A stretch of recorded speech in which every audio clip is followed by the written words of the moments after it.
Oh my god, surprise addaa!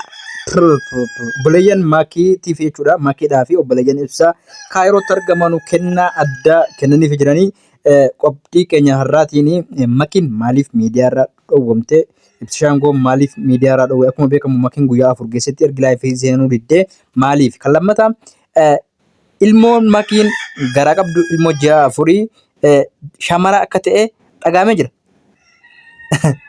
Utuu isin garaa keessa jiru gadameessa keessatti marammaramee jechuudha. Kanallee gara YouTube kanaatiin illee dubbatanii jiran. Ibsishaangoon gammachuu guddaa agarsiisee maaliif yoo jedhan maatii isaa keessa shamarran jiru obboleeyyan dhiiraa qofitti qaba. Obboleeyyan dhiiraa sun lama qofa. Shamara durarratti argachuun koo baay'ee na gammachiisee akka ilmaatti yookaan akka intala kootitti osoo ilaalle akka obboleettii kootitti ilaalaa baay'ee takkan itti gammada jechuudhaan dubbatee jira. Asirratti wanni inni qabadhee dhiyaadhee kabira Maakiin maaliif miidiyaarraa dhowwamtee yaada jedhudha. Kasataffata ammoo TikTok irraa maaliif dhowwamtee utuma ta'u ka afuraffata ammoo surprise Maakiidhaaf godhame.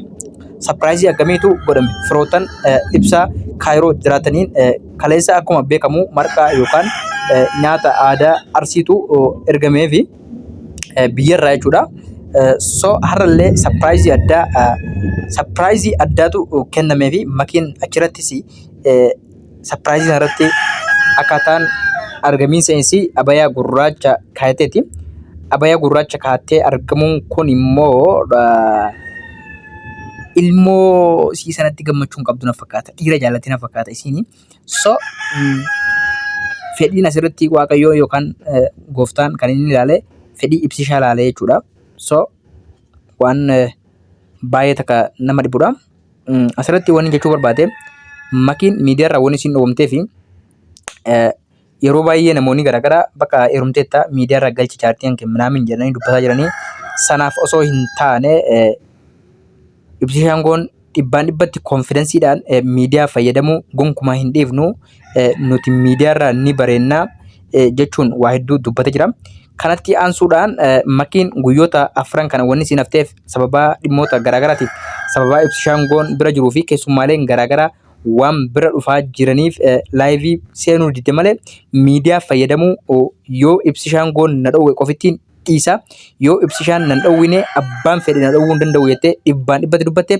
Ibsishaan immoo akka fedhe yoo ta'e si dhowwuus hin barbaadu si dhowwuullee hin qabu jechuudhaan dubbatee akka itti fayyadamnuu fi akka itti dhiifnu miidiyaa tolchinee beenna jechuun ifaan ifatti dubbatee aduwwoota Maakii garaa gubee jira jechuudha. Ibsishaangoon hayyuudha akka itti dubbatuu fi akka itti haasa'u ni beeka. Miidiyaa akka itti fayyadamnuu fi akka itti dhiifnu waggoota 8 dura fayyadamaa turre hammallee fayyadamuu wanti nu dhowwu hin jiru jechuudhaan dubbate.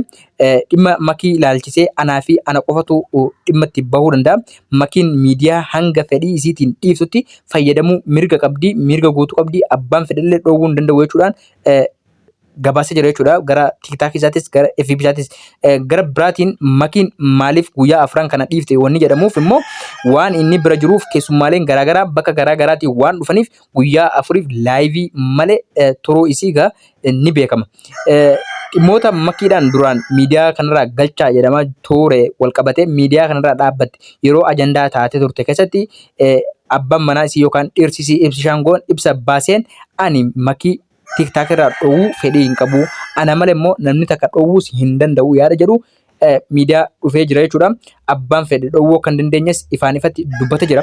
Maakiin illee amma barbaade abbaan barbaade na dhowwuu akka hin dandeenye Ibsishaangoodhaan alatti namni takka na dhowwuu hin danda'u akkuma jette Ibsishaan fedhii kan keetiin fayyadamii yoo barbaade dhiisi yoo barbaade fayyadamii akka itti fayyadamtuu fi akka itti dhiiftu situ beeka jechuudhaan ifaan ifatti firiidamii kenneefii jira jechuudha.